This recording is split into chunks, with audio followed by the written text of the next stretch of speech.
ఆత్మీయులైన YouTube ప్రేక్షకులకు నమస్కారం. నేను మీ డాక్టర్ రాజేశ్వరిని. ఇవాళ కార్యక్రమంలో మనం వినాయక చవితి సందర్భంగా ఎలాంటి వినాయకుడిని మనం పూజ చేసుకోవాలి, మన ఇంట్లోనే మనం వినాయక ప్రతిమ తయారు చేసుకోవడం ఎలా అనేది చూద్దాం. సాధారణంగా వినాయక ప్రతిమ అంటే మనకి మట్టితో వినాయకుడిని చేయడం అనేది ఎప్పటి నుంచి వస్తున్నటువంటి అలవాటు. దానికి ఏంటంటే మనకి కాలువల్లో ఒండ్రు మట్టి అనేది పక్కన దొరుకుతుంది కదా మెత్తగా, దాంతో వినాయక ప్రతిమ చేయడం అనేది అందరికీ తెలిసిందే. కానీ ఇప్పుడు ఏంటంటే మనకి ఈ గణేష్ ఉత్సవాల పేరిట ప్లాస్టర్ ఆఫ్ ప్యారిస్తో చేసినటువంటి వినాయకుడిని పెద్దగా వినాయకుడి బొమ్మలు పెట్టుకుని అలా వాటికి మళ్ళీ సింథటిక్ పెయింటింగ్స్ పేల్ కలర్స్ వేసి వాటితో చేస్తున్నాం. సో ఇవన్నీ కూడా ఏంటంటే వాతావరణ కాలుష్యాన్ని పెంచుతాయి.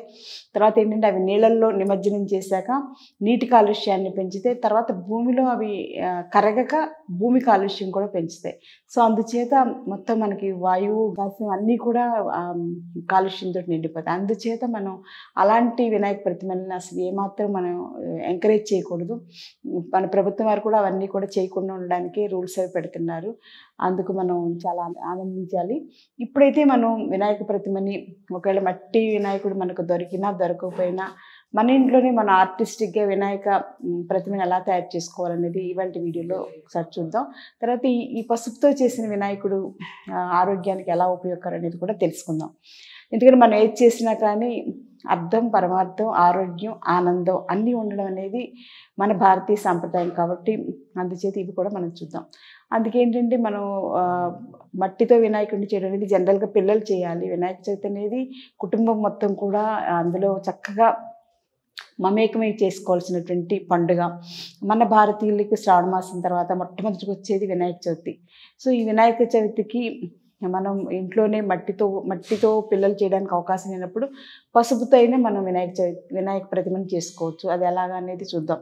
దానికి కావాల్సిన ఏంటంటే పసుపు, మామూలుగా మనం మరబట్టించుకున్న పసుపు కొమ్ములు తీసుకుని మరబట్టించుకోవాలి. సో అలాంటి పసుపు ఇది. తర్వాత ఏంటంటే మైదా పిండి, గోధుమ పిండి కలిసినటువంటి మిశ్రమం. జనరల్గా మైదా పిండి అయితే కనుక సాఫ్ట్గాను మనకి బాగా జిగురు కూడా ఉంటుంది, అందరికీ తెలిసిందే కదా. కానీ నేనైతే మైదాకి యాంటీ మైదా అనమాట. సో అందుచేత మైదాని వాడడం ఇష్టం లేక అందులో గోధుమ పిండి కొంచెం మైదా పిండి వేసి కలిపినటువంటి మిశ్రమం ఇది. సో ఇవి రెండు కూడా మనం చక్కగా చపాతీ పిండిలాగా నీరు కలుపుకుంటూ ముద్దలాగా చేస్తే ఇలా గట్టిగా ఒక ముద్దలాగా చపాతీ ముద్దలాగానే తయారవుతుంది అనమాట. ఈ ముద్దని మనకు కావాల్సినంత క్వాంటిటీలో చక్కగా తయారు చేసుకుంటే మనం ఈ ప్రతిమకు ఉపయోగించుకోవచ్చు. సో అలాంటి ముద్దని తీసుకుని ఫస్ట్గా వినాయకుడు కూర్చోబెట్టడానికి వీలుగా చిన్న బేస్ లాగా ఇంత ఉండ తీసుకుని దీంతో ఒక పళ్ళెంలాగా చేసుకుని పెట్టుకుంటాం. తర్వాత వినాయకుడి బాడీని, తర్వాత వినాయకుడి పొట్ట, వినాయకుడికి పాదాలు 2, వినాయకుడి చేతులు 4, తర్వాత వినాయకుడి తల, తర్వాత వినాయకుడికి తొండం, తర్వాత చెవులు, తర్వాత తలకి కిరీటం, ఇవన్నీ కూడా చిన్న ఇంత ఉండల్లాగా చేసుకుంటూ మనం ఒక్కొక్కటి మనకి నచ్చిన షేప్లోకి వచ్చే వరకు చేసుకుంటూ చేస్తాం అనమాట. సో అలా తయారు చేసినటువంటి వినాయక ప్రతిమ ఇది. సో అంతా కూడా మనం తయారు చేసిందన్నమాట. వినాయకుడికి కిరీటం, తొండం, చేతులు 4 చేతులు తయారు చేసుకున్నాం. తర్వాత చివరిగా వినాయకుడికి ఏంటంటే ఉండ్రాళ్ళు కూడా పెట్టుకున్నాం. తెల్లగా ఉండ్రాళ్ళు కనిపిస్తున్నాయి కదా అవి. తర్వాత చేతులు కూడా 4 చేతులు చేసుకున్నాం. వెనకాల 2 చేతులు ఉన్నాయి, ముందు 2 చేతులు ఉన్నాయి అన్నమాట. సో ఇలాగ మన వినాయకుడు చక్క ప్రశాంతంగా మన పూజ కోసం మన పీఠం పైన కూర్చోబెట్టేసి తర్వాత ప్రతితోటి మనం చిన్న ఒక మాలలాగా తయారు చేసి దాన్ని వినాయకుడికి వేసామన్నమాట.